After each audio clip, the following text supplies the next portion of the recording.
For your first camping trip, put sheets and blankets and pillows from home in the back of your car and use those on the trip. Or borrow a sleeping bag from a neighbor or somebody that you know that has one. But don't spend a lot of money on sleeping equipment until you're sure you really are going to stick with camping. After you've made a few trips, you may want to consider getting a sleeping bag. Some people make what they call mummy sleeping bags, where they really taper down small in the feet area. And then this one is more rectangular. It's tapered a little bit, I think, from the top to the bottom, but it's still more of a rectangular shape. And the reason you do one way or the other, I think one of the things to think about is, are you a person who moves a lot at night? Like if you're on your back and then you switch over to your side, you're in a constricted mummy bag. It makes it harder to move around in that environment. So maybe the bigger, more rectangular shaped one is going to be more for you. Now, the idea behind a mummy sleeping bag is, especially for really cold weather, is your body is going to have heat go out and it reflects within the bag, and then you trap as much of your body heat as possible. So in theory, because the mummy bag is a little bit tighter around you, you don't have as much space to keep warm at night. And then the one that I have here, which is rectangular, I love. I like to be able to move around and not feel constricted at night, and I found that I stay fine with a rectangular shaped one, but that's going to be your decision there with that. Another thing to think about is the material that's involved. And this is a synthetic sleeping bag. You can also buy down sleeping bags where they're made from, where they have feathers, like goose down feathers. Down is lighter and it's probably keeps you a little bit warmer if you use a down one. But the synthetics are fine too. If you go to a down one though, you're going to be spending a lot more money. So unless you're going to go down into really super cold weather, that would be a reason to definitely think about a down sleeping bag. But they get wet. Down, I think, dries a little bit slower than a synthetic one does too. So that's another thing to think about. Another consideration is, do you want a single sleeping bag, or if you sleep with a partner and cuddle at night, make double wide sleeping bags so that two people can be in the same space. So that's a possibility. Start off with just bringing a pillow from home, but if you do decide to invest in a dedicated camping pillow, you can get an inflatable one, or this one is memory foam, which I like a lot. It's firm, but I personally don't love the rigidity of an air pillow. Although some people, what they'll do is they'll bring a pillowcase, put around that air pillow, and then you can put either some soft clothing that you brought along on the trip, or if you have a puffy jacket, you can stick that in there, and then that gives you a little bit of a softer cushion top. What's neat about these, well, of course, a blow-up pillow you can deflate and it's very tiny, but these also really fold up into a small footprint.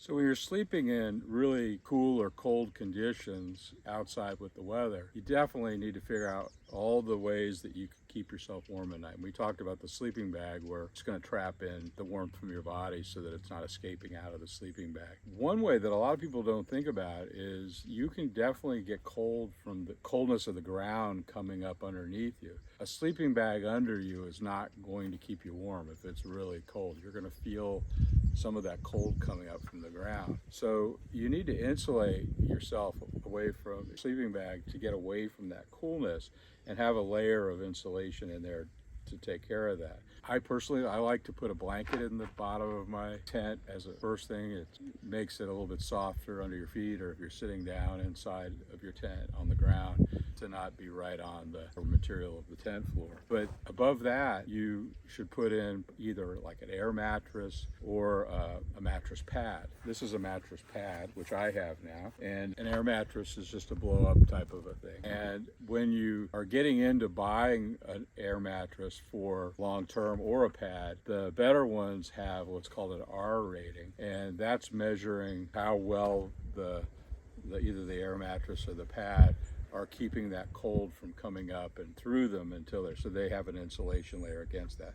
I would say probably 4.5, 5 are probably at a good range to protect you in most moderately cold environments, and then I think they can go up as high as like 7 or even higher, but those become very expensive, and you probably only need something with that kind of a rating if you're going to be out in sub-zero weather.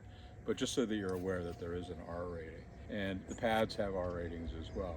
And then of course you can put, like, say, a wool blanket underneath the whole thing or on top as well, and those actually will contribute to the R value to make it higher, even though those don't have ratings, they do add into the whole picture.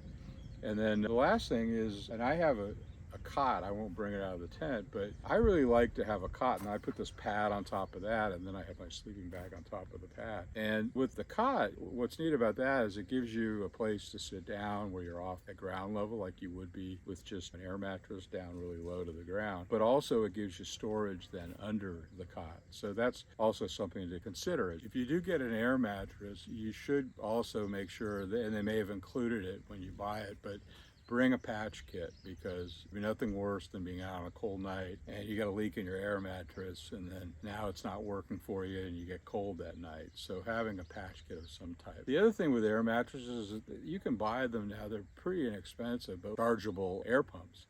And so, I mean, I think I got one for like 15 bucks or something like that. And you charge it up before you go on the trip, and with enough storage so that it can cover the number of air mattresses that you're bringing along on the trip. And then that makes the whole process of filling them really fast. There is a downside to just doing them manually where you're breathing in, because you are putting moisture into the air mattress or into the blow-up pillow, which could over time create a moldy environment inside of them. So I think the little air pumps are definitely the way to go for those things. If you're traveling in the summertime, you might find that just being inside of a sleeping bag is going to make you too warm at night. So in those situations, what I like to do is just bring a sheet from home and then use that. And then if you just need a little bit of a cover on top, you could bring a blanket, or the rectangular one like I have, sleeping bag, will unzip and then kind of go out like a quilt, and then I have a layer on top for that. Now we're going to talk about clothing in a later episode, but I just thought I'd give a mention, since we are talking about being comfortable at night while you're sleeping. And when it's really cold out, you also have to think about what you're wearing when you go into bed and into your maybe sleeping bag, or even if you're under the sheets. And just to speak directly to the cold conditions, the part of your body where a lot of heat escapes, the parts of your body, are your head, feet, and also your hands. So you definitely want to keep those warm.